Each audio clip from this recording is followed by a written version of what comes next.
Hai Sobat L, welcome to Showlist with me Elizabeth Setiatmaja. Nah, kali ini kita akan bahas something yang lagi hot topic. Mau tahu apakah itu? Check this out.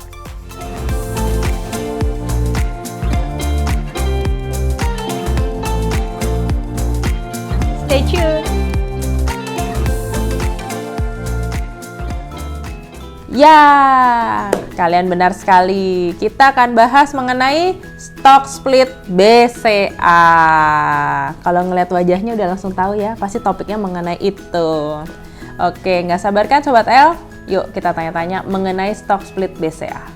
Oke Pap, jadi kali ini kita akan bahas mengenai stock split BCA karena lagi hot item banget nih sejak hari Rabu kemarin aku perhatiin. Nah, suatu pertanyaan yang menarik. Halo Sobat L, nah kita akan berbincang-bincang tentang stock split. Nah, jadi begini, kalau namanya stock split, itu splitnya bisa 1 jadi 2, jadi 3, jadi 4, jadi 5. Nah, kebetulan kalau bicara topik stock split BCA, kita 1 jadi 5. Kalau mau tahu sejarahnya ya, pada awal pertama kita go public tahun 2000, itu harga saham BCA dipasarkan dengan 1.400 kurang lebih lah. Nah kemudian tahun 2001 kita stock split 1 jadi 2. Jadi kalau hitung harga dari 1.400 tuh originalnya ya 700. Kemudian pada tahun 2004 stock split lagi 1 jadi 2 lagi. Jadi kalau hitung harga awal tuh ya, harga awal nih, pada harga itu sih udah naik sebenarnya. Jadi 700 bagi 2 lagi, 350. Terus ketiga kali tahun 2008, 1:2 juga. Jadi dari 350 jadi 175 rupiah. Kalau itu dihitung harga pertama kali kita go public. Nah, tahun 2021 nih, kita stock split 1 banding jadi 5. Artinya 175 kalau dibagi 5 itu 35 rupiah. Harga awal 35 rupiah. Sekarang sesudah stock split kemarin kira-kira 7.500. Jadi bayangkan kenaikan tren harga. Nah sekarang kalau kita bicara kenapa sih mesti di stock split? Kita tahu sebelum stock split yang terakhir 1 jadi 5, harga saham BCA tuh di atas 30.000.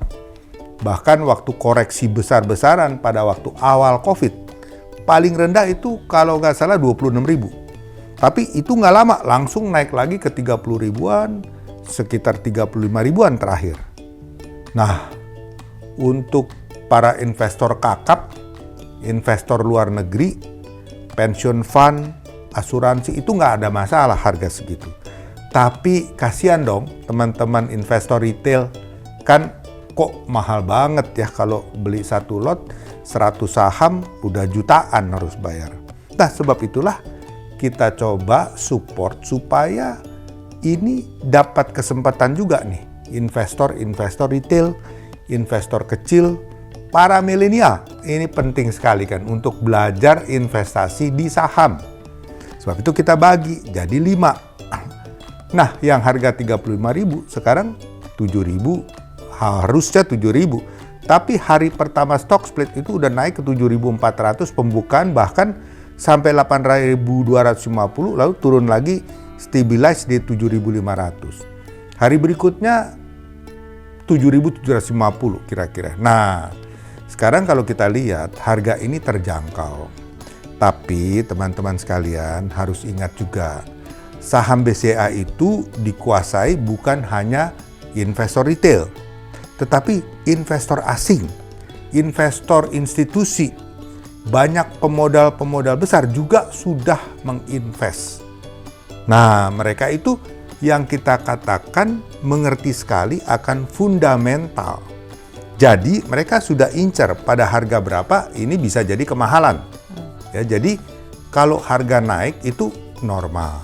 Tetapi kita harapkan Anda juga jangan too emosional. Dikejar terus itu harga, itu nggak benar ya. Karena apa?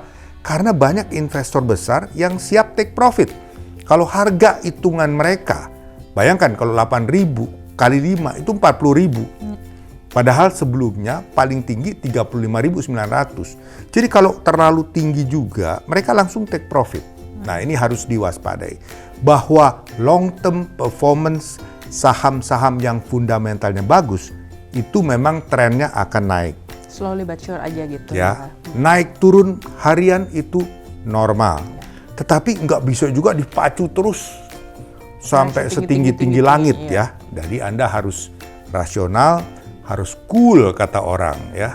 Pada saat yang tepat Anda membeli, pada saat Anda pikir wah sudah cukup menguntungkan, silahkan aja. Tidak ada yang menghalangi untuk menjual. Tetapi yang penting adalah fundamental. Nah, kita bicara kalau fundamental itu jangka yang panjang.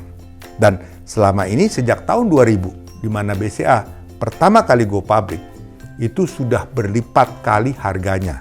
Ya. Nah, sekarang kalau kita mau lebih mengenal saham-saham mana yang top notch di bursa, salah satu indikator adalah nilai market cap atau disebut kapitalisasi pasar. Nah, dengan harga 7.500-an, market cap BCA itu sudah mencapai lebih dari 900 triliun rupiah. Bahkan pada waktu 8.250 kemarin, itu sempat melebihi 1.000 triliun. Nah, 1.000 triliun itu kalau 900-an, 1.000 triliun kalau dibagi dengan kurs dolar rupiah 14.200 kira-kira, itu 63 sampai 65 billion US dollar. Kalau ala unicorn ini sudah 6 dekakon. Ya, karena satu dekakon kan sekitar 10 billion dollar. Ini sudah 63 lebih. Artinya 6 dekakon nilainya. Dan di Jakarta Stock Exchange, BCA itu adalah market cap yang tertinggi, terbesar ya. Dan ini kiat-kiat para investor ya. Kalau dilihat investor institusi, para fund managers yang memegang reksadana, investor asing. Nah, mereka biasanya, kelazimannya harus memegang saham-saham yang market cap-nya besar. Kenapa? Karena performance mereka itu diukur dengan kenaikan atau keturunan indeks dari Jakarta Stock Exchange. Nah, kalau mereka tidak mengkoleksi saham-saham yang big market cap, maka performance mereka itu bisa underperform. Kalau saham-saham ini naik, ya, sehingga mau tidak mau, suka tidak suka, mereka tuh harus udah kudu mesti invest di saham-saham yang big market cap, apalagi yang market cap-nya terbesar.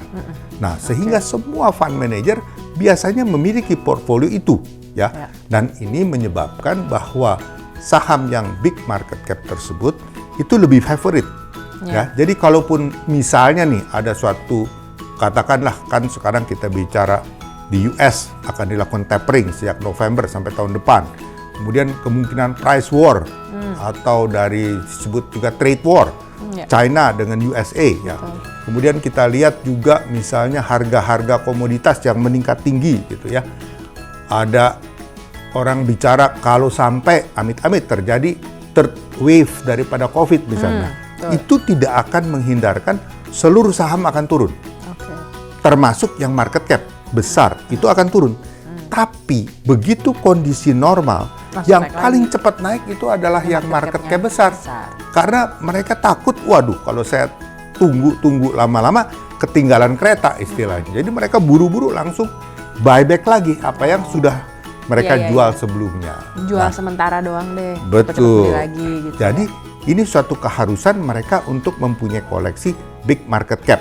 Nah, sekarang kesempatan pada para retail investor yang ingin mengkoleksi, dan teman-teman milenial yang ingin mengkoleksi saham yang market cap besar, silahkan saja. Nah, kalau ditanya kapan saat yang tepat, kalau tadi saya katakan koreksi secara industri, kapan? Ya kita kan nggak tahu. Jadi yang paling benar adalah kalau Anda punya katakan simpenan uang dingin istilahnya di pasar ya.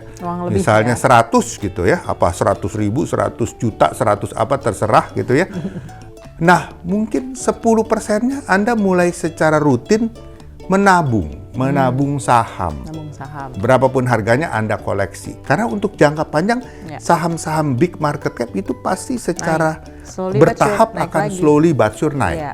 Nah, di samping harga saham itu, perusahaan-perusahaan besar yang public company biasanya membagi dividen. Ya. Ada Satu yang tahun 2 kali ya biasanya? setahun sekali, ada yang setahun 2 kali. Karena ada interim dividen, ada final dividen.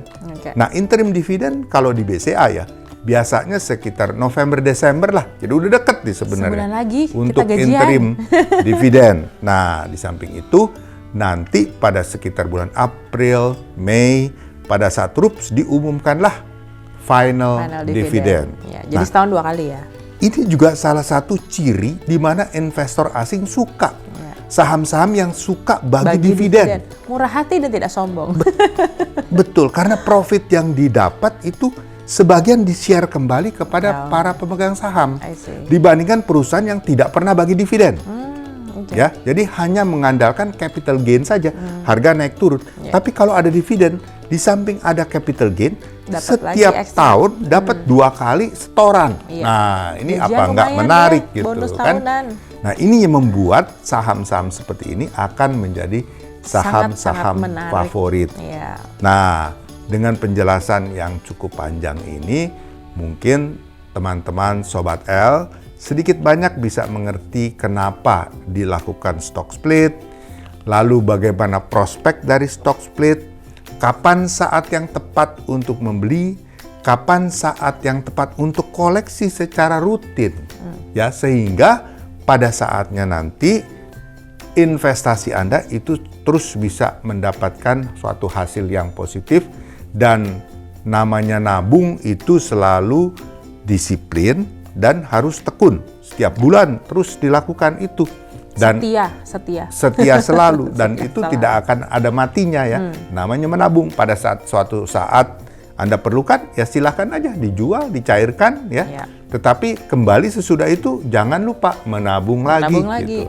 Dan ini sangat membantu untuk jangka panjang ya.